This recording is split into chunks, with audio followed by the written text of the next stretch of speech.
प्रणाम। नए मित्रों को भी प्रणाम। स्वागत है सबका।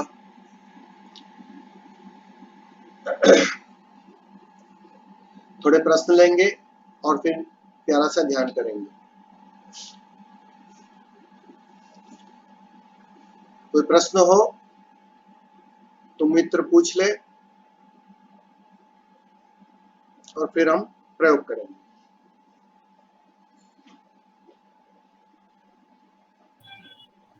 प्रणाम स्वामी जी। प्रणाम। स्वामी जी, गुजरात से, अहमदाबाद से स्वामी बिरजू नीरव का एक प्रश्न है।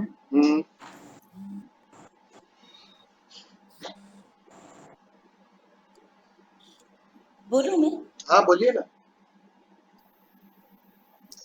स्वामी जी ये कहते हैं कि स्वस्मरण की निरंतरता ही ध्यान है, जागृति की अभिव्यक्ति है। क्या ये समझ सही है? स्वस्मरण की निरंतरता ही ध्यान है। ओके, निरंतरता, कंटिन्यूटी। या ओके, सुंदर। स्वस्मरण की निरंतरता।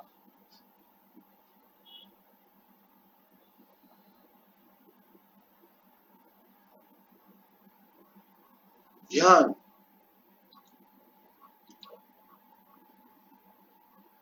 हम कहते हैं ध्यान मतलब स्वयं का स्मरण। अब कौन है ये स्वयं?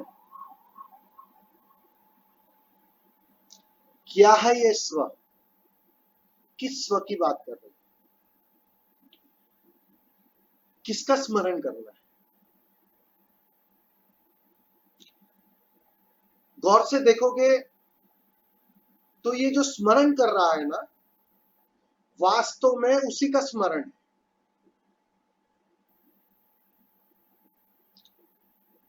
इसलिए इसे समझना बहुत कठिन हो जाता है। साक्षी तो बनना हम सीखते हैं ध्यान के माध्यम से कि हम स्वयं का स्मरण करते हैं, मैं कौन हूं उसकी खोज करते हैं। लेकिन एक बात समझ लेना, यहां आपका कोई भी मैं मिलने वाला नहीं, यहां कोई भी उत्तर मिलता नहीं।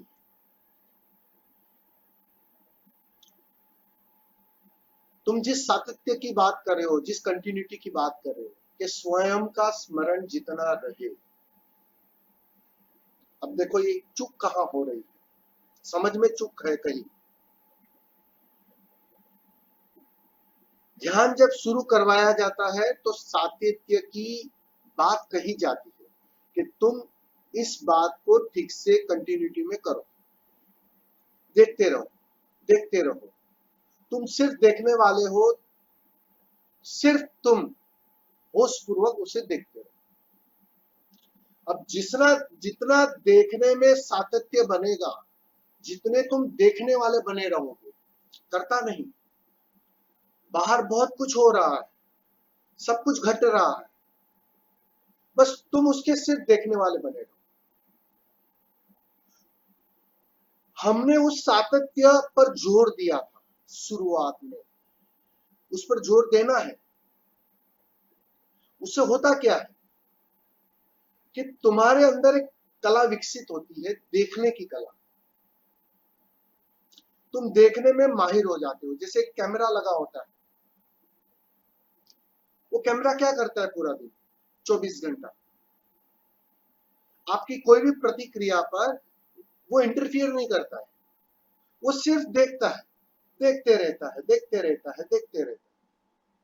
बस ऐसा ही कुछ इस साक्षी के बहाने तुम्हें देखने की कला दी जाती है कि उसका सातत्य जितना हो सके उसे बढ़ाओ।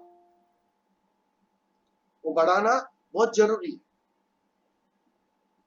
लेकिन अब आगे कहां प्रॉब्लम आ सकती है वो मैं आपको बताता हूं। अब जितना तुम सातत्य बढ़ाते हो ना,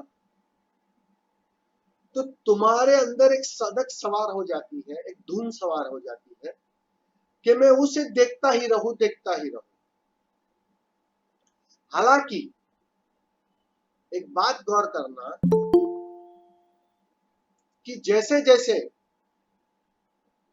वह सातत्य बढ़ता है, उतनी मात्रा में जो तुम्हारा झूठा मैं है ना, वो खोता जाता है। जितना वो होश कायम, जितना वो प्रकाश उस आप अपनी छवि पर बनाए रखते हो, जितना वो प्रकाश की मात्रा बनती है, जितना वो बना रहता है, उतनी मात्रा में वो जो झूठा मैं है ना, वो गलने लगता है, पिघलने लगता है। ये सीधा उसका परिणाम होता है। आपने प्रश्न तो सही पूछा है स्वामी जी, कि उस सातत्य को बनाए रखे, निसंदेह बनाए रखे, उस होश के सातत्य को बनाए रखना। लेकिन एक बात ध्यान रख लेना कि वह होश का सातत्य कहीं स्वभाव में रुकावट न बन जाए। ये बनता है। ज्यादातर लोग, आप जरा गौर करना, काफी साधकों से आप मिलते होंगे, ओशो प्रेमियों से मिलते होंगे, जो सालों से ध्यान करते हैं। हमारे पास भी यहाँ काफी लोग मौजूद हैं जो सालों से ध्यान करते हैं। अगर उसको पूछोगे, उसको अगर ठीक से अगर उसकी व्याख्या पूछोगे, तो वो वही कहेंगे कि बस जितना हो सके होश बढ़ाना, सीधी सी बात है। लेकिन उस होश बढ़ाने के चक्कर में पीछे के रास्ते से जाने अनजाने वो जो देखने वाला मैं है ना, वो बना रहता है। बस चूक यहां हो रही है, उस देखने वाले मैं को भी विसर्जित करना है। वो देखने वाला जो मैं है, वह भी टेम्पररी है, परमानेंट नहीं है। वो तो तुम्हें कीमिया दी गई कि भैया जीवन भर सिर्फ बाहर खोज रहे थे, बाहर देख रहे थे, बाहर में उलझ रहे थे, बाहर भटक रहे थे। तो वो जो भटकाव है ना, उससे छुड़वाने के लिए तुम्हें एक चीज पकड़वाई दी जाती है कि अब देखने में माहिर हो जाओ, तुम देखते जाओ, साक्षी बनते जाओ, साक्षी बनते जाओ, साक्षी बनते जाओ। उस होश को घना करते जाओ, उस आदत को गहरी करते जाओ। अब वो जो आदत है, वो जितनी गहरी होते जाएगी, जितनी गहरी होते जाएगी, आपको उसका रिएक्शन पता नहीं।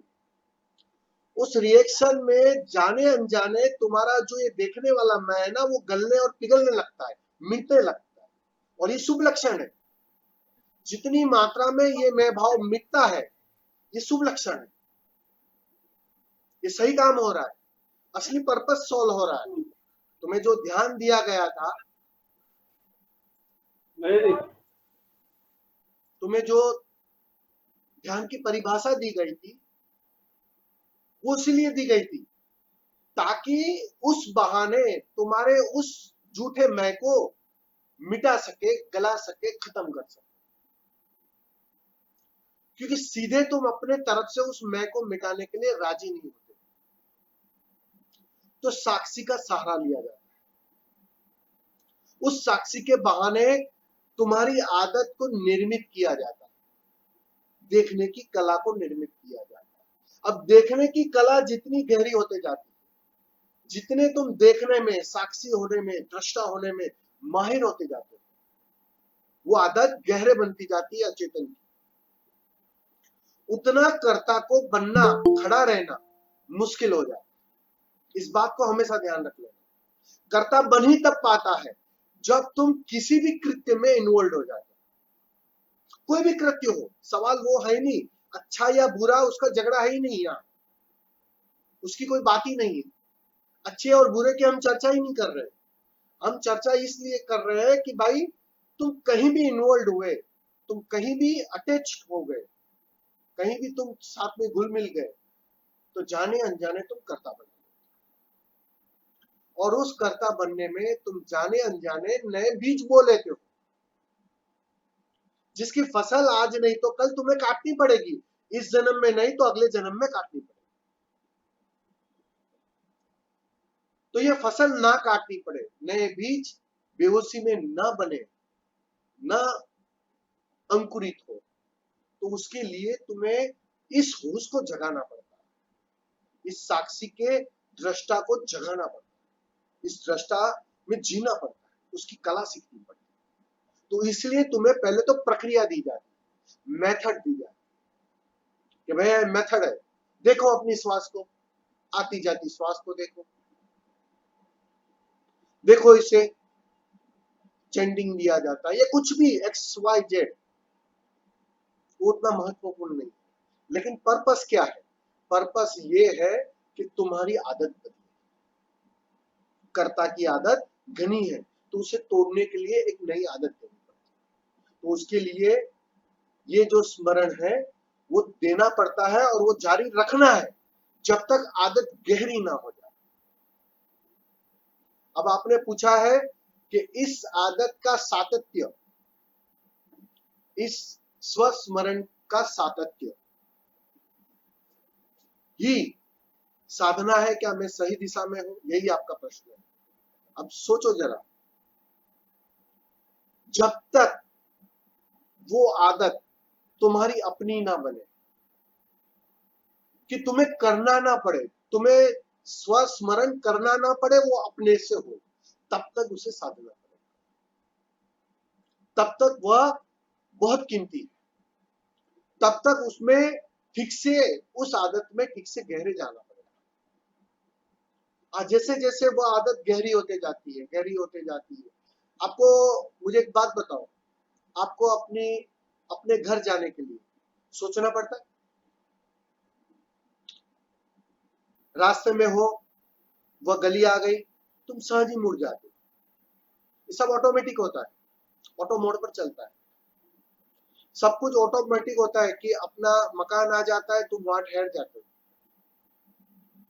उसी दरवाजे में प्रवेश करते हो। क्यों? क्योंकि वहां हजारों बार आप गए हो और वो आदत इतनी गहरी हो गई है, इतनी गहरी हो गई है कि उसके लिए तुम्हें कुछ करना नहीं पड़ता, उसके लिए सोचना नहीं पड़ता कि अभी मुझे घर जाना है तो मुझे क्या करना है, इस तरफ मुड़ू, इस तरफ मुड़ू या उस तरफ मुड़ू। हाँ, किसी नई जगह पर जाना है तो डेफिनेटली सोचना पड़ेगा, लेकिन अपने घर के लिए सोचना नहीं पड़ेगा क्योंकि वो आदत गहरी हो गई। बस ऐसा ही कुछ, जिस दिन स्वभाव की आदत, स्वभाव में जीने की आदत, स्वभाव क्या है? देखना, वो देखने की कला, वो देखने की कला इतनी आदतन हो जाएगी कि तुम्हें करना नहीं पड़ेगा और वो होगी। उस दिन साक्षी भी छुप जाएगा, उस दिन साक्षी की ये जो प्रक्रिया है, ये जो मेथड जिसकी आप बात कर रहे हो मुझसे, जिसका आप सवाल पूछ रहे हो स्वामी जी, वो भी गिर जाए, वो गिरनी चाहिए। वो जब तक ना गिरे तब तक समझ लेना कहीं कुछ कमी है, आदत उतनी गहरी नहीं बनी है कि मुझे कुछ करना ना पड़े और सहज रहे वो होश। अभी होश साधना पड़ रहा है, अभी याद कर करके उस होश में प्रवेश करना पड़ रहा है। इसका मतलब कहीं चूक हो गया, कहीं गलती हो गई, कहीं कमी है, अर्थात गलती अर्थात कहीं कमी है। तो वो कमी दूरी तब होगी जब हर चीज अपने से होती है। तो उस आदत को पहले सातत्य बनाकर गहरे बनाना पड़ता है, और जैसे ही वह आदत गहरी हो जाती है तो वो ऑटो मोड पर चल जाती है, वो अपने आप होने लगती है, वो आदत अपने आप दोहराने लगती है। और जब वो दोहराने लगती है उस दिन सारे प्रयोग छूट जाते हैं, उस दिन सारी विधियां छूट जाती है, उस दिन कुछ करने को बचता नहीं। आप समझ लेना, बुद्ध पुरुष उस अवस्था में होते हैं परमानेंट, इसलिए तो उन्हें कोई ध्यान करना नहीं पड़ता है। वो सुना है किसी बुद्ध ने ध्यान किया हो, कि प्रयोग किया हो, करने की बात खत्म हो जाए, क्योंकि कर्ता खो गया, परमानेंट खो गया। वो जो देखने की आदत परमानेंट स्वभाव की हो गई, जो स्वभाव में वो जी रहा है, वो आदत बन गई, बस उस आदत को ले लिया। सिंपल सी अगर एक ही वाक्य में कह दूं ना बात, कि तुम्हारी पुरानी झूठे मैं की जो जो आदतें हैं उसे छोड़नी पड़ेगी, और उस छोड़ने के लिए तुम्हें एक नई आदत पकड़वाई, ये सारा अध्यात्म का सार। अगर सारा अध्यात्म का सार संक्षेप में समझना है तो इतनी सी बात।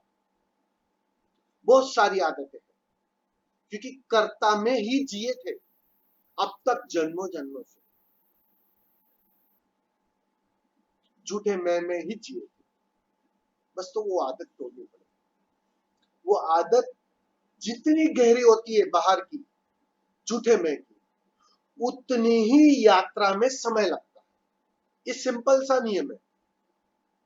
उतना ही वक्त लगेगा, क्योंकि उतनी ही गहरी आदत है। तो उतनी गहरी आदत को तोड़ने के लिए उतना वक्त लगेगा। और नई आदत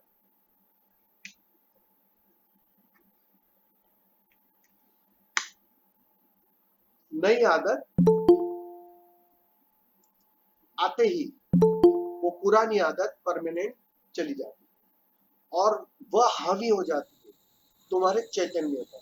वो स्वभाव बन जाती है, और जैसे ही वह स्वभाव बन जाती है फिर तुम्हें कुछ करना नहीं होता।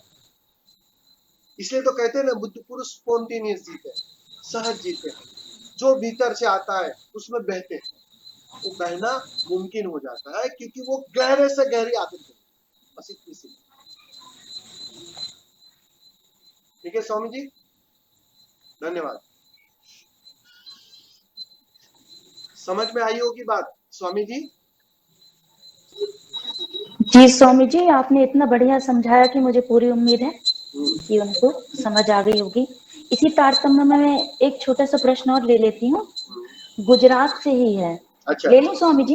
हाँ ले लीजिए। गुजरात से मुकेश शाह जी का है। कहते हैं कि ओशो कहते हैं कि जो भी समस्या आए ध्यान करते रहना, धीरे धीरे हर समस्या विदा हो जाएगी।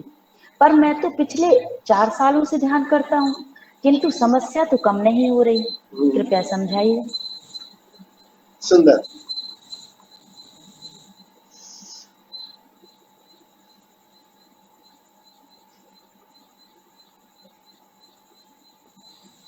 बहुत सुंदर।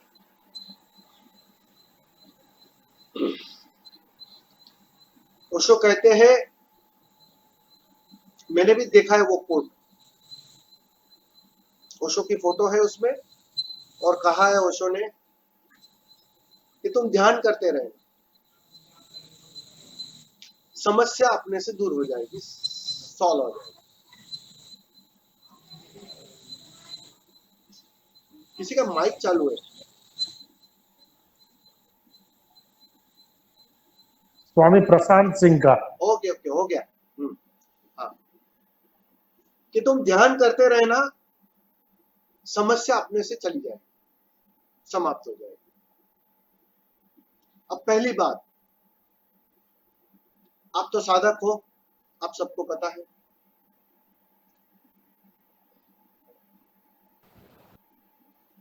जैसे जैसे आप ध्यान करते हो,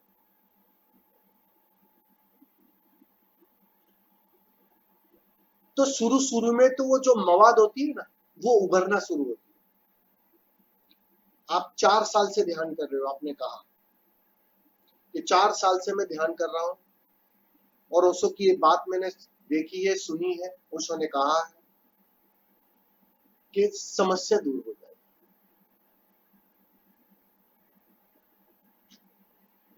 समस्या दूर नहीं होती है,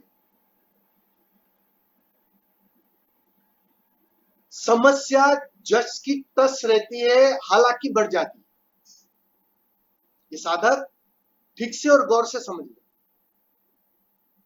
ज्यादातर लोग ध्यान में इसीलिए उत्सुक होते हैं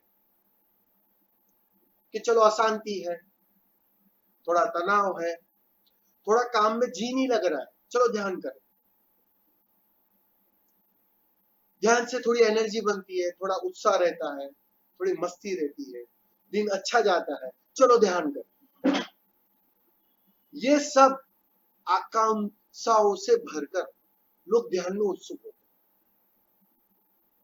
लेकिन उन्हें पता नहीं है कि ध्यान वह गोली है, वो औषधि है। जैसे जैसे रोज तुम लेते जाते हो, वैसे वैसे तुम्हारे गहरे से गहरे अचेतन की बीमारी को वो उजागर करता है, बाहर लाता है। इसलिए जो इस भ्रम से ध्यान में प्रवेश करता है, प्रयोग में प्रवेश करता है कि सब ठीक हो जाएगा, अब तो मैं ध्यान कर रहा हूं 4 साल से, पैसे नहीं है तो पैसे आ जाएंगे, बिजनेस में लक काम नहीं कर रहा है, चलो ध्यान करूंगा तो लक काम करने लगेगा, घर में रिश्ते ठीक नहीं है, ध्यान करूंगा तो रिश्ते ठीक हो जाएंगे। बस ये सब तुम अपने मैं को भरने की कोशिश कर रहे हो, ये झूठे मैं, जिसकी मैंने अगले प्रश्न में बात की। ध्यान से सब ठीक हो जाने का मतलब क्या है ओशो का? आपने गलत इंटरप्रिटेशन किया। ठीक होने का मतलब इतना ही है कि ये जो ध्यान कर रहा है,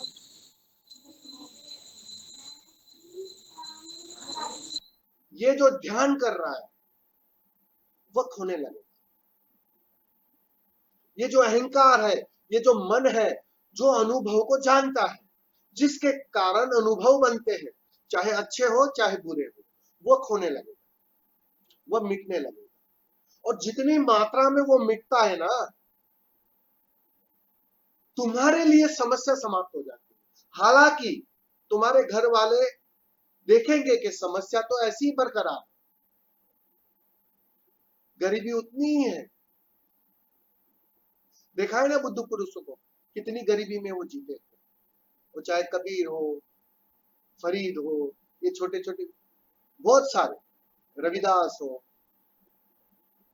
गरीबी में। रविदास चमार थे। अब तुम उस लालच से आ जाते हो, गलत मांग के कारण सही जगह आ जाते हो, बात उतनी हो जाती है। ध्यान में उत्सुक लेने का मतलब इतना ही हो जाता है कि मांग गलत थी तुम्हारी, तुम अपने मन को ही भरना चाह रहे थे, लेकिन तुम सही जगह पर आ गए थे, सही डॉक्टर सही निदान पर आ गए थे, ध्यान करने लगे, ध्यान गहरा करने लगे।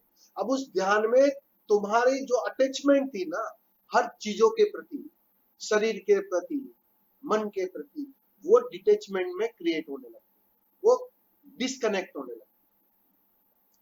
और जितनी मात्रा में वो डिस्कनेक्ट होती है ना, तो तुम्हारे लिए पीड़ा समाप्त होने लगती, तुम जल में कमलवत होने लगते हो। समस्या जस की तस रहती है, बीमारी आती है, पीड़ा आती है, तकलीफ आती है, सब कुछ होती है, लेकिन तुम्हारे लिए वो डिटेच रहती है, वो दूरी पर रहती है।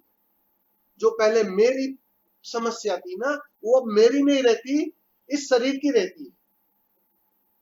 जितना मन बाकी है उस मन की रहती है। और जिस दिन तुम मन के पार चले जाते हो, अनुभव के पार चले जाते हो, उस दिन इन समस्या कहो, चाहे अच्छी बात कहो, चाहे बुरी बात कहो, सारे अनुभवों के तुम पार चले जाओ, उस दिन बात पूरी हो जाती है। ये है असली बात। तब शुरू होता है असली उत्सव, तब शुरू होता है असली आनंद। ध्यान में अगर थोड़ी बहुत झलकियां भी मिलती है आनंद की, तो समझ लेना ये असली आनंद नहीं है, यहां ठहर मत जाना। और ज्यादातर लोग यहीं ठहर जाते। बात तो तभी बनेगी जब तुम सारे अनुभवों के पार चले जाओ, जल में कमल होते, उस दिन बात पूरी बन जाएगी।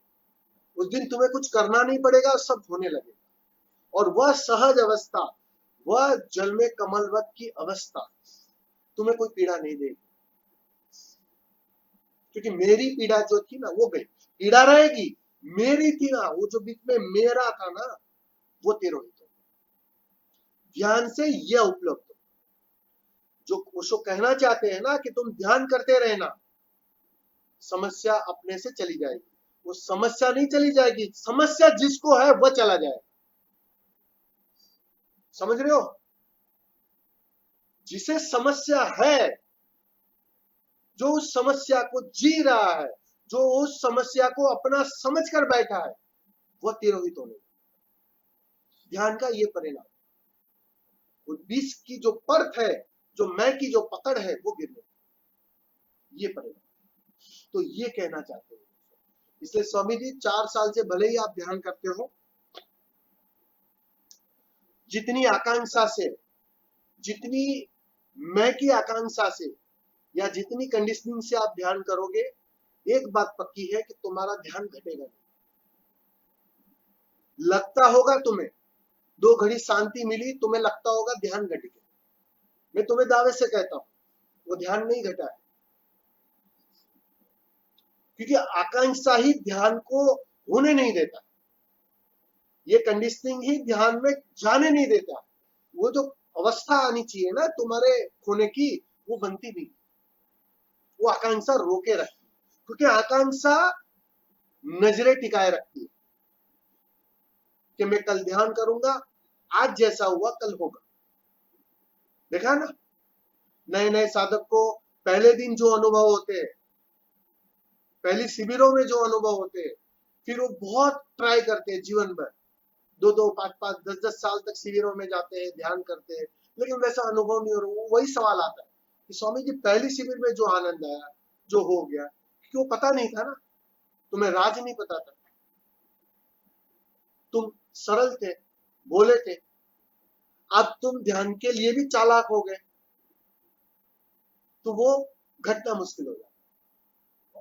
तुम्हें लगता होगा मैं 4 साल से ध्यान कर रहा हूं, ध्यान हो नहीं रहा।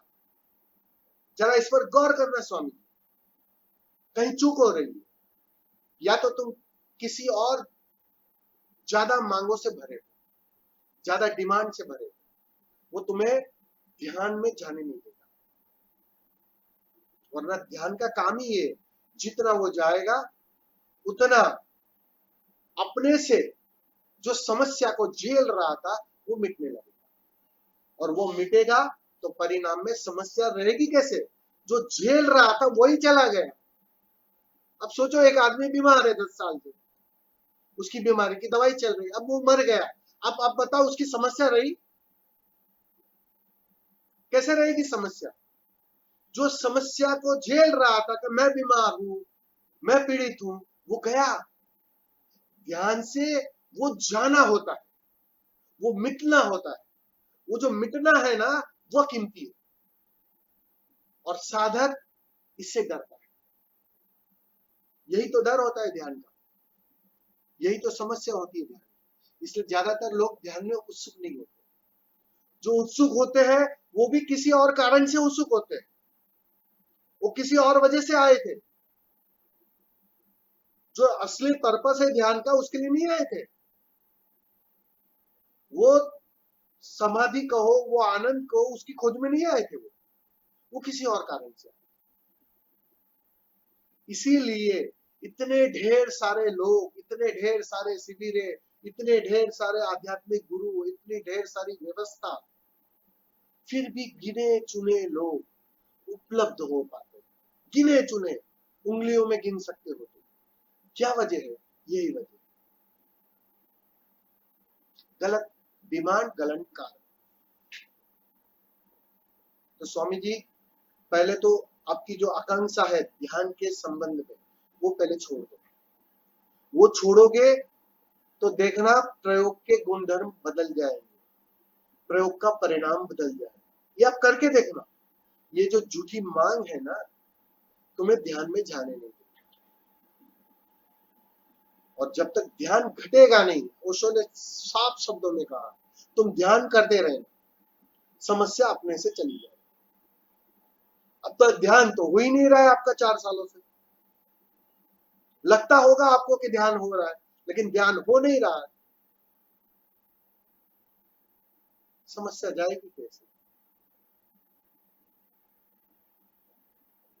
समझ रहे हो? ये होता है। ठीक है, धन्यवाद।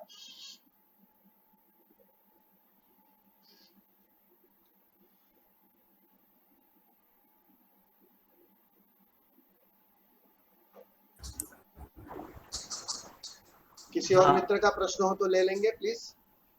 स्वामी जी। हाँ बोलिए। मैं गुजरात से अंकलेश्वर से हूँ। क्या बात है, गुजरात में बहुत साधक है। आज सब गुजरात का ही प्रश्न है। हाँ वही मैं बोल रहा हूँ ना।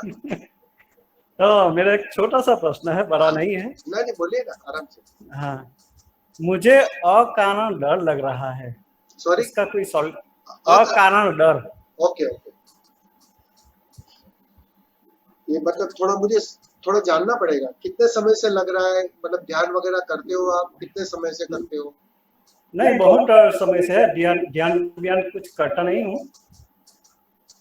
ध्यान व्यान कुछ मैं नया साधक हूँ। ओके हाँ। ठीक है, अच्छा एकदम नए साधक हो। देखो डर के जो कारण होते हैं ना, उसका बुनियादी कारण एक ही होता है, उसके जो जड़ में होता है ना वो एक ही कारण है, वो है मृत्यु का।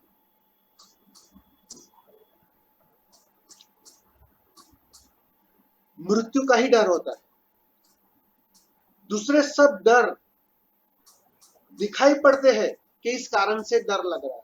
अब जैसे पैसे नहीं है आपके पास, उदाहरण के लिए समझ लो, पैसे खो गए या मैं बैंक करप्ट हो गया, तो डर पैदा हो जाएगा। डर किस लिए? पैसे खोने के कारण नहीं, हालांकि पैसे खो गए दिखाई तो ये पड़ेगा, लेकिन पीछे एक ही बात होती है कि मेरा क्या होगा, कल मेरा कैसे होगा, भविष्य मेरा कैसा होगा, मैं ज्यादा जी पाऊंगा या नहीं जी पाऊंगा, वह सब बातें शुरू हो जाती और वो डर को क्रिएट करता है।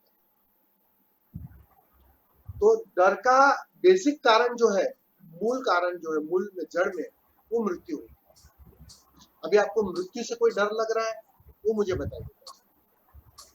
कभी आप कोई शव यात्रा देखते हो तो डर लगता है? जी नहीं लगता है। तो किसी मतलब कोई पर्टिकुलर जगह पर जाते हो तब डर लगता है, ऐसा कुछ होता है? अंधेरे में अकेले में ऐसा कुछ डर लगता है? नहीं। तो डर किस बात का लगता है फिर?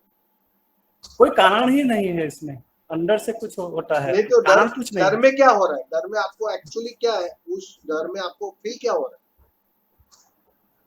ऐसे ही कुछ अच्छा नहीं लगता है, मतलब बेचैनी बनी रहती है, बेचैनी बन रही थी। नहीं तो उसमें तो मेरे हिसाब से तो बस आप थोड़ा ध्यान वगैरह प्रयोग शुरू कीजिए, क्योंकि ध्यान मरने की ही कला है। और जो मरते, जैसे मैंने अभी अगले सवाल में, पिछले सवाल में मैंने बताया बात कि ये मरना जो होता है ना, वो जितना गहरा होते जाएगा ना, तो अपने से सारे डर तिरोहित होने लगते। अगर कहीं कुछ अचेतन में गहरे कोई डर बैठा है, चाहे इस जन्म का हो चाहे पिछले जन्मों का, क्योंकि अचेतन में हमारे काफी जन्मों की बातें अभी भी मौजूद है, तो वह बेचैन करती है, वो कभी कभी लाती है तनाव। तो ध्यान करते जाओगे तो परिणाम में उसकी सफाई होती जाएगी, वो सब तिरोहित हो गए और तुम खोने लगोगे। और जो ये खोना है ना, वो धीरे धीरे मृत्यु का जो डर है ना तुम्हारा कम कर देगा। गहरा ध्यानी मृत्यु के डर के पार चला गया। समाधि व्यक्ति, बुद्ध पुरुष, मृत्यु का डर होता ही नहीं उन्हें, क्योंकि मृत्यु तो उन्होंने देख ली, जान ली, मर गए कर तुम। हम नहीं कहते ये नया जन्म है, इसलिए उनका नाम तक हम बदल देते। कहने का तात्पर्य यह है कि वो जो डर है ना, बेसिक डर, वो निकल जाता है और उसी की छाया अलग अलग कारणों से बाहर है। तो आपको अभी वो भी पता नहीं चल रहा है कि किस कारण से हो रहा है।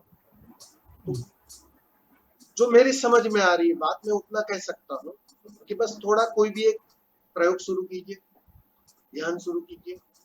ध्यान रोज आधा एक घंटा शुरू करोगे आप, तो धीरे धीरे आप देखोगे उसमें भी थोड़ा परिणाम आए। बस इतना आपको कह सकते हैं। धन्यवाद स्वामी जी। स्वामी जी नमस्ते। नमस्ते स्वामी जी, मैं युगल शाह झारखंड से बोल रहा हूँ। अच्छा, झारखंड, क्या बात है, बोलिए। जी, मैं दिन में कोई भी किताब पढ़ता हूँ। दिन में तो कोई भी किताब पढ़ता हूँ तो सपने में भी लाइन बाय लाइन वही चीज पढ़ लेता हूँ। सपने में वही चीज पढ़ता हूँ, तो हकीकत में फिर याद नहीं होता। सपने में उतनी यादें कहाँ से चलाता जो लाइन बाय लाइन भी हम पढ़ लेते हैं सपने में।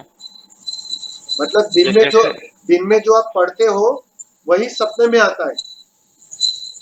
वही लाइन बाय लाइन सपने में भी पढ़ते हैं। अच्छा है ना, तो पक्का हो जाएगा। पढ़ाई सपना में पढ़ाई इतनी यादें कहाँ से आ जाता है? नहीं, मैं क्या पूछ रहा हूँ, आप पढ़ाई करते हो, क्या करते हो? पढ़ाई करते हैं। अच्छा, ठीक है। तो मेरे पास है, सपने में भी उतनी यादें कहाँ से चलाता है? सपने में भी तो उतनी यादें लाइन बाय लाइन। नहीं, आपका सवाल क्या है बेसिक? लाइन। आपका सवाल सवाल क्या है? ये है, हाँ, जो दिन में पढ़ते हैं ना वही सपने में पढ़ते हैं, लेकिन सपना में लाइन बाय लाइन वही चीज पढ़ते हैं। तो हम सोचते हैं कि हकीकत में मैं याद नहीं कर पाता हूँ, फिर सपने में उतनी यादें वो इसी तरह उतना कैसे पढ़ लेता है? कहाँ से आते हैं इतनी यादें? देखो, सपने की जो बात है ना, सपने आते क्यों है? जो भी चीज दिन में हम करना चाहते हैं ना, उसका जो अधूरापन रहता है ना, वो सपना पूरा करता है। कुछ भी हो, अगर आप गाड़ी, नई कार लेनी है, उस नई कार को की बात करोगे, आज मुझे नई कार लेनी है, उस बात को दोहराते दोहराते सो गए, तो सीधी सी बात है, रात को वही गाड़ी तुम्हारे सपने में आने वाली। ये नियम है सीधा सा सपने का। सपना पूर्ति करता है, सपने का ये नियम। तो अगर आप ये पढ़ाई जो कर रहे हो, अगर वह सपने में आ रही है, वही लाइन टू लाइन, और आपकी पढ़ाई हो रही है ठीक से, तो उसमें मेरे हिसाब से कोई गलत चीज नहीं है। ठीक है, अच्छी बात है। ये तो आप उसको दोहराओ कंटिन्यूस, उसमें क्या गलत है? समझ रहे हो मैं क्या बोल रहा हूँ? उसमें कहाँ चूक हो रही है आपको, वहां जी जी। कहाँ गलती लग रही है? ये तो मतलब एक रिपीटेशन हो गया। ऐसे भी हम पढ़ाई करते हैं, तो आज पढ़ा कल पढ़ा, तो परीक्षा के समय और भी ज्यादा पढ़ते हैं। ये तो रिपीटेशन हो जाती है। हाँ, उसमें कुछ गड़बड़ होती है, मतलब दिन में जो चीज हाँ बोली थी, रात को ना आ रही है, तो डेफिनेटली प्रॉब्लम वाली बात है। लेकिन आप बोलते हैं हूबहू लाइन टू लाइन वही बात आ रही है, तो अच्छी बात है ना, आपका एक रीडिंग हो जाता है, मतलब एक्स्ट्रा पढ़ाई हो जाती है, तो उसमें गलत नहीं है। और मतलब ये आप ठीक से पढ़ रहे हो, वो गहरे जा रहा है, ये इसका सूचक है, संकेत दे रहा है। इसमें कुछ गलत नहीं है मेरे हिसाब से। तो वही हम सोच रहे हैं कि सपना में कैसे याद उतना चलाता है कि लाइन बाय लाइन हम सपने में पढ़ लेते हैं। नहीं, सपना तुम्हारी कोशिश से नहीं होता है ना, यही तो तकलीफ है। सपने देखो, दिन में तुम्हारा कॉन्शियस माइंड जीवित, मतलब एक्टिव होता है। हम कॉन्शियस माइंड से जीते हैं। हमारा जो 10% कॉन्शियस माइंड है ना, उसी में हम जीते हैं पूरा जीवन। जब तुम जागते हो ना, तब कॉन्शियस माइंड एक्टिव होता है, और जितना वो एक्टिव होता है ना, तो उसमें तुम फेरबदल कर सकते हो। उसमें तुम कुछ भी विचार को पकड़ सकते हो, कुछ भी विचार को छोड़ सकते हो। लेकिन जैसे ही वह बात सबकॉन्शियस के हाथ में चली जाती है, गहरे अचेतन के हाथ में चली जाती है, 90% माइंड के हाथ में चली जाती है, तब तुम्हारा वश नहीं चलता। फिर तुम कोई भी चीज बदल नहीं सकते हो। अगर तुम सपने में सोचोगे भाई लाल रंग की गाड़ी नहीं, पीले रंग की गाड़ी चाहिए मुझे, तो वो नहीं हो पाएगा। वहां जो है वो तुम्हें देखना पड़ेगा, वहां जो है वो तुम्हें जीना पड़ेगा। सपने की दुनिया की बात कर रहे हैं, वहां तुम्हारा वश जी। नहीं चलेगा। यही होता है ध्यान के अंदर भी, कि जब हम कॉन्शियसली प्रयोग करते हैं, कॉन्शियसली एफर्ट्स लेते हैं, वो बात अलग होती है। उसमें हमारी सिर्फ 10% ताकत लगती है, और 90% वो तुम्हारे अचेतन के कारण होती है, वो जो ताकत लगती है। तो वो अचेतन जो है ना, वो सहजी रिएक्ट करता है। तो इसमें अगर उसमें तुम कुछ भी फेरबदल करना चाहोगे तो वो नहीं। तो ये हमारे हाथ में नहीं होता। सपने कैसे देखना है वो हमारे हाथ में नहीं होता। हाँ, सपने अगर जैसे देखने हैं आपको तो दिन में वैसी प्रतिक्रिया होनी चाहिए, उसका परिणाम आएगा सपने में, और उसमें फिर कुछ फेरबदल आप कर नहीं पाएंगे। ये सपने का नियम है। तो ये मेरे हिसाब से अगर आप पढ़ाई कर रहे हो और उसमें वो ताकत आपकी बिल्कुल खर्च नहीं हो रही हो, उसकी चिंता मत करो, क्योंकि सबकॉन्शियस में इतनी सारी ताकत है। जैसे मैंने कहा ना कि आप दिन में जो काम करते हो उससे 90% ताकत ज्यादा है उसमें। अगर आप 1 घंटे में थकते हो दिन में, तो सपने में आप 10 घंटे तक उसको जारी रख सकते हो, उतनी 10 गुना ताकत ज्यादा जी स्वामी जी। है। वो ताकत है, क्योंकि वो सबकॉन्शियस के खेल चलता है। वो जो सपना जो चल रहा है ना, वो गहरे अचेतन का खेल चलता है, सबकॉन्शियस का खेल चलता है। तो उसमें बिल्कुल ताकत खर्च नहीं होती। वहां तुम्हें कुछ करना, तुम क्या कर, चलो सपने में तुम क्या करते हो, पहाड़ी भी चढ़ रहे हो तो तुम थोड़ी चढ़ रहे हो, तुम तो लेटे हो मजे से, सोए हो, गहरी नींद में सोए हो, कॉन्शियसली पूरी तरह सुसुप्त हो गए हो तुम। अचेतन खेल करते रहता है, अचेतन चलते रहता स्वामी है। जी, जब हम इस सपना में जब हम दौड़ते हैं, दौड़ते दौड़ते अचानक गिर जाते हैं, तो उस टाइम जग जाते हैं और एक होता है क्या, हृदय कांपने लगता है, नींद टूट जाता है, दग दग करने लगता है। तो सपना में दौड़े हुए हकीकत में इस तरह कैसे हो गया कि हृदय का कांपना तेज हो गया, शरीर का? देखो, जो हमारा अटैचमेंट है ना शरीर के साथ, वो अटैचमेंट बाहर तुम जी रहे हो, साधारण जीवन जी रहे हो, मेरा शरीर, मेरा मन, मैं युगल, ये कंडीशनिंग से जी रहे हो। तो सीरीज मैंने क्या कहा, जो बाहर जियोगे उसी का प्रतिफलन आएगा सपने के अंदर, तो वो आदत भीतर भी जाती है। तो वो मेरा जो कनेक्शन है ना, वो टूटता नहीं है सपने में, वो तो गहरे ध्यान में टूटता है।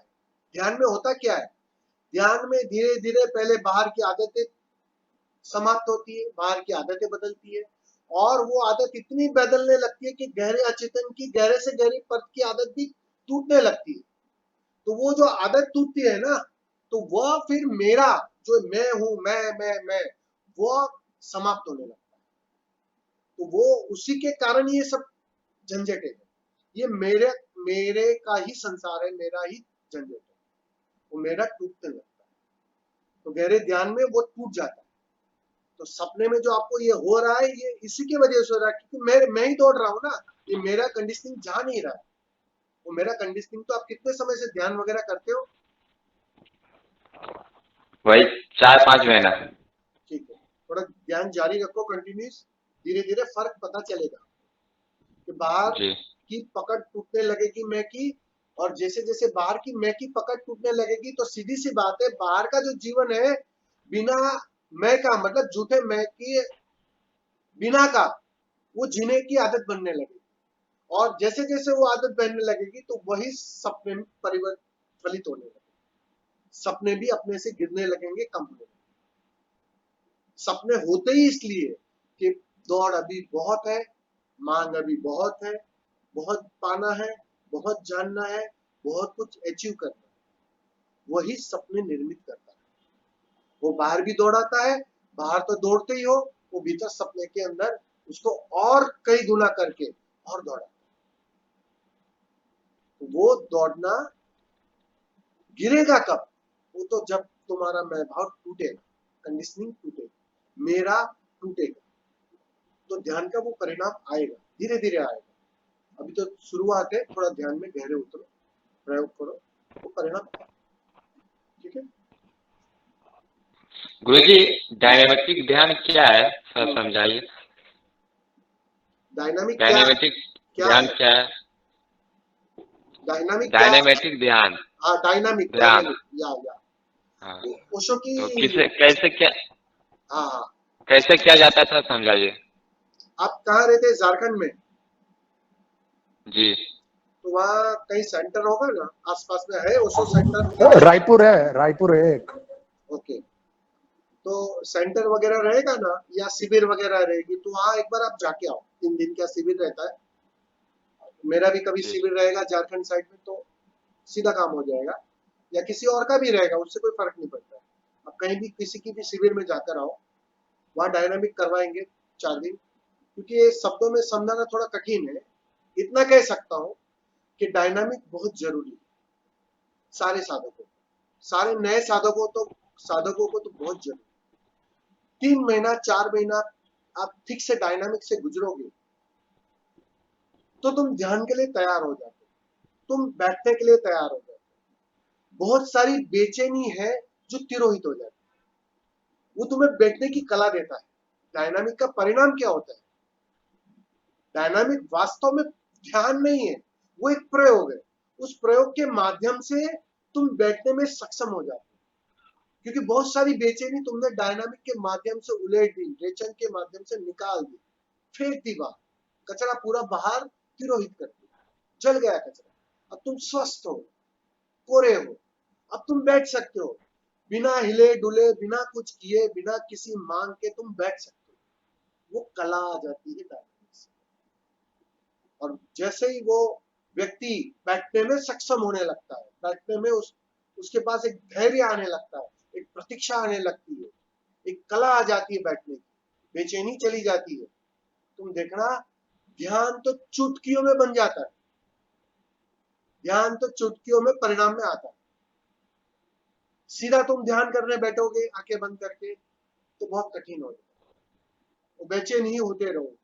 तुमने सुना होगा बहुत सारे लोग ये विपश्यना करने जाते हैं, वो कहते हैं मैंने 10 बार किया है, 20 बार किया है, 30 साल से कर रहा हूं, लेकिन वही की वही बात है, क्योंकि कचरा खाली नहीं किया और सीधा विपश्यना में चले गए, सीधा बैठने की कला में चले गए, जो हो नहीं सकता। कचरा अंदर बेचैन करता है, और वो कचरा जब तक निकले नहीं, उसकी वमन ना हो जाए, तुम बैठने में सक्षम नहीं हो, तुम्हारे पास वो कला नहीं। तो डायनामिक वो प्रक्रिया है, वो क्लींजिंग की प्रक्रिया है कि उससे तुम तैयार होते हो ध्यान के। ठीक है, तो उसके बारे में सब डिटेल जो है उसकी, पहला चरण दूसरा चरण, वो आप कोई भी शिविर में जाओ या फिर कोई आसपास में सेंटर रहेगा वहां जाओ, तो आई थिंक सो ज्यादा बेटर रहेगा, आपको प्रैक्टिकली वहां करने मिलेगा। और फिर उसको आप घर पर दोहराओ कंटिन्यूस, 3 महीना 5 महीना, जितना भी सुविधा हो आपके पास, जितना कचरा होगा वो अपने आप, वो फिर धीरे धीरे निकलना बंद होगा। ठीक है, जी स्वामी जी, धन्यवाद। धन्यवाद।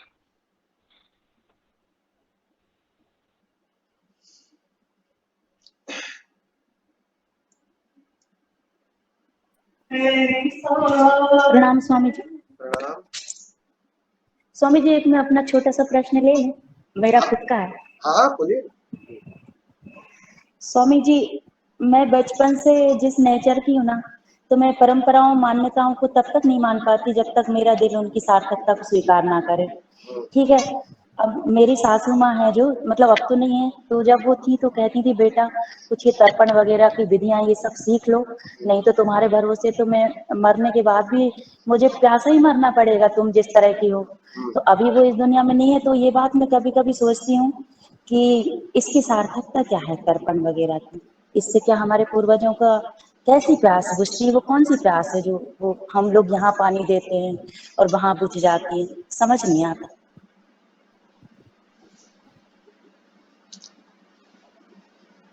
अभी देखो, ये सारी जो क्रियाएं है, मेरी आवाज आ रही है ना? जी स्वामी जी, स्वामी जी, साफ आ रहे yes sir. ओके। ये जो सारी क्रियाकांड या क्रियाएं है, उसका मूल्य है, ऐसा नहीं है कि नहीं। हालांकि अब हम उसे सिर्फ बेहोशी में करते हैं। पहले जो भी चीज थी, पहले जो भी चीज करवाई जाती थी, वो सार्थक थी, उसका मूल्य था, क्योंकि उस भाव दशा में लोग जीते थे, वो अवस्था में लोग जीते थे। अभी की पोजीशन क्या है? अभी हम सिर्फ एक ही जगह पर जीते हैं, वो है माइंड में, खोपड़ी पर। तो सीधी सी बात है, हमें ये तर्क में हमारे बैठेगा नहीं कि तर्पण से या किसी और विधि से या किसी और पूजा पाठ से। वास्तव में ये सब प्रक्रिया इसलिए थी कि वो अपने भाव रिलीज कर रहा है। जो कर रहा है ना, वास्तव में सामने वाले से कोई लेना देना नहीं है। सामने जिसके लिए वो कर रहा है तर्पण, या जो शरीर छोड़ दिया जिन्होंने, या उसके लिए कर रहा है, वो उतना मूल्यवान नहीं है। ये सारी विधियों का पर्पस क्या है कि तुम्हें झुकने की कला आ जाए, तुम्हें सरेंडरनेस आ जाए, तुम किसी भी बहाने झुको, तुम समर्पित हो। वह पर्पस है उसका। आपको पता है ये सारे मंदिर मस्जिद ये सारी व्यवस्था क्यों है? वो कला सिखाई जाती है कि चलो भाई तुम कहीं झुकना शुरू करो। चलो गुरु नहीं है तुम्हारे पास, चलो इस पत्थर के प्रति, इस मूर्ति के प्रति, इस शिवलिंग के प्रति तुम झुकने की कला सीखो। अब सीधी सी बात है, अब तुम ओशो में आ जाओगे, ओशो में गहरा ध्यान कर लोगे, और फिर तुम्हारे काफी समझ आ जाएगी ध्यान की, स्वाद लगने लगेगा। फिर तुम कहोगे ये तो सब व्यर्थ है, बकवास है। बकवास कुछ नहीं होता है। मैंने कहा ना, कोई चीज गलत नहीं होती, हर चीज की सार्थकता होती। तुम उसका फायदा उठा सको तो अच्छी बात, वरना वो बाधक हो जाए, वहां तुम फंस जाते हो, उसी में उलझ जाते हो, उसी के तर्क में उलझ जाते हो। ये सब चीज तुम्हें झुकाने के लिए, तुम्हें मिटाने के लिए, यह सब जो भी आयोजन है, चाहे आपकी पूजा हो, चाहे आपकी प्रार्थना हो, चाहे आपकी कोई भी मंदिर में जाने की, साधुओं के पास जाने की, जो भी सारी सिस्टम है, वह सिर्फ वो जो सामने है उस पर ध्यान मत दो। वो चीज सिर्फ तुम्हें झुकाने के लिए है, तुम्हें समर्पित करने की प्रक्रिया। वह तुम्हें जैसे जैसे आने लगेगी तो सीधी सी बात है, वो जो उसका पर्पस है ना, वो सॉल्व होने लगता है। अब पिता के लिए जो एक भाव है, तो वो जो भाव है ना, वो भाव तुम कहाँ लाओगे, वो कैसे प्रकट करोगे? तो उसके लिए ये आयोजन, उसमें गलत कुछ नहीं होता है। ठीक है, आप भाव से, भाव नहीं है मत करो, भाव है तो कीजिए, वो आपकी स्वतंत्रता है। लेकिन ये गलत है मैं नहीं कहूंगा, मैं अपनी राय दे रहा हूं। कोई कह सकता है उसे गलत, मैं कहता हूं नहीं, यहां कोई भी चीज गलत नहीं होती। इस जगत में, मैंने कहा, मैं हर बार कहता हूं, वापस दोहराता हूं, तुम्हारी डिक्शनरी में एक ही शब्द गलत है और वो शब्द है गलत। कुछ भी गलत नहीं होता है, हर समय पर उसकी सार्थकता होती है। ठीक है, समय के साथ उसकी सार्थकता बदल जाती है, उसकी कीमत बदल जाती है, वो व्यर्थ हो जाता है, वो बात अलग है, लेकिन सार्थक थी वो। तुम उस भाव दशा में रहोगे तो आज भी सार्थक है। इसीलिए तो आज भी तुम कृष्ण से जुड़ सकते हो। क्यों? हो गए 5000 साल, मीरा जुड़ी 4000 सालों के बाद, जुड़ पाई ना? वो हो सका, बस वो जो गहराई थी ना, वो गहराई अच्छी, उसने अपने भीतर उतनी गहरी डुबकी मारी कि बाहर की सब चीज उसके लिए कनेक्टिंग हो गई। तो ये सब उसके माध्यम, कोई भी प्रक्रिया कहो, कोई भी विधि कहो, कोई भी सिस्टम कहो, गलत नहीं होता। गलत कह के मेरे हिसाब से उसका अपमान मत करो। ठीक है, सब अपनी जगह पर सब ठीक है, बाकी तो आपके भाव की बात है, करना ना करना आपके भाव की बात है। ठीक है, समझ में आया माँ? जी जी स्वामी जी, इसलिए पूछा, मैं अपनी सासू माँ से बहुत प्यार करती हूँ ना, नहीं, वही वो तो मुझे तर्क लगता है आता कि है। मुझे करना चाहिए। और हाँ। ओशो प्रेमियों को तो खास तर्क आता है कि भाई ये क्यों करूं मैं, किस लिए करूं मैं। तो ये तर्क जो खड़ा होता है ना, वो थोड़ा ठीक नहीं है मेरे हिसाब से। देखो, जो स्वीकार में जीना चाहता है, जो स्वीकार में ही रहना चाहता है, वो तो पूरे भाव से करेगा। चादर बुनते थे कबीर बुद्धत्व घटने के बाद, अब इसकी क्या जरूरत है? और ऐसा भी नहीं उस चादर से उनका कोई ज्यादा पैसे मिल जाते थे, लेकिन प्रेम से एक भाव दर्शाती। अभी आप गाना गाती हो, आप कहानी लिखती हो तो भाव से निकलता है, वो भाव दशा आ जाती है। बस उस भाव दशा का मूल्य है, उस भाव दशा को लेकर जो भी कर रहे हैं वो करना। ख्याल में आ रहा है? वो भाव दशा का ज्यादा मूल्य। जी स्वामी जी, बहुत सुंदर।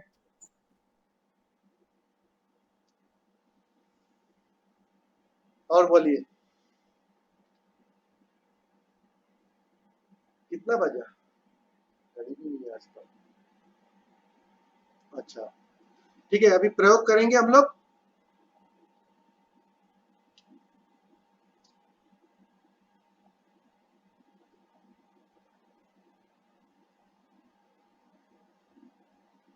सभी मित्र सो नहीं गए ना? नहीं नहीं, सब स्वीकार है। नहीं स्वामी जी नहीं, आपको ही सुन रहे स्वामी जी। नहीं ठीक है, तो मस्ती कर रहा हूँ कि प्रयोग करेंगे ना। हाँ जी स्वामी जी।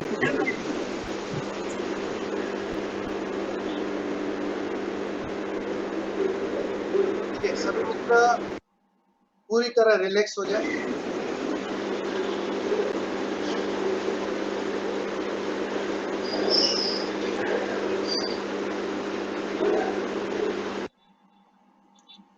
पूरी तरह रिलैक्स हो जाए, आंखें बंद कर ले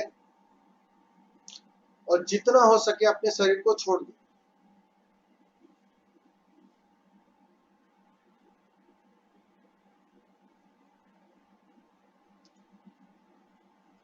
शरीर जितना शिथिल रहेगा परिणाम सहज में घटेगा। परिणाम ला नहीं सकते हो तुम ज्यादा से ज्यादा एक चीज कर सकते हो कि तुम्हारा इंटरफियर कम से कम हो। जितना तुम्हारा इंटरफियर कम रहेगा, जितना तुम्हारा हिल्ला डुल्ला कम रहेगा, जितना तुम कॉन्शियसली कम रहोगे, परिणाम में ध्यान सहज घटेगा। ये नियम है, ध्यान का सीधा और सरल नियम है। ये बात अगर ठीक से ध्यानी समझ लेगा तो वक्त नहीं लगेगा। ये समझ की कमी होती है। इसे जितना अपने को छोड़ पाओगे, जितना शरीर नहीं हिलेगा, ना डुलेगा, तुम देखना परिणाम आए। ठीक है, तो सभी मित्र छोड़ दे अपने शरीर को पूरी तरह। लेटना हो लेट सकते हैं और अपने को पूरी तरह से छोड़ दे। अभी मैं प्रयोग शुरू करवाने जा रहा हूँ, ओशो की आवाज में ओशो करवाएंगे प्रयोग, हम उसे करते जाएंगे।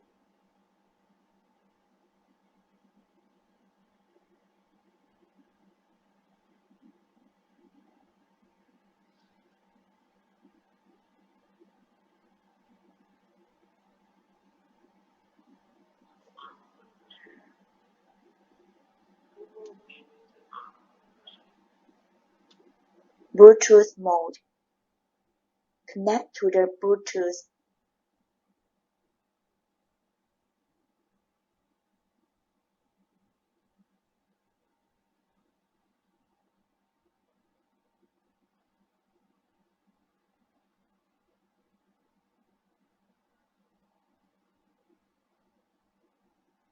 The Bluetooth is up top connected.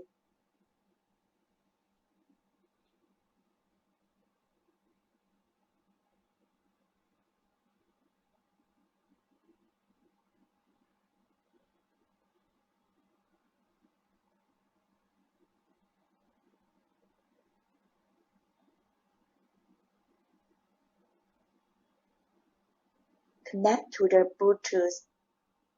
अब आंख बंद कर ले, बहुत धीमे से आंख बंद कर ले, शरीर को ढीला छोड़ दे।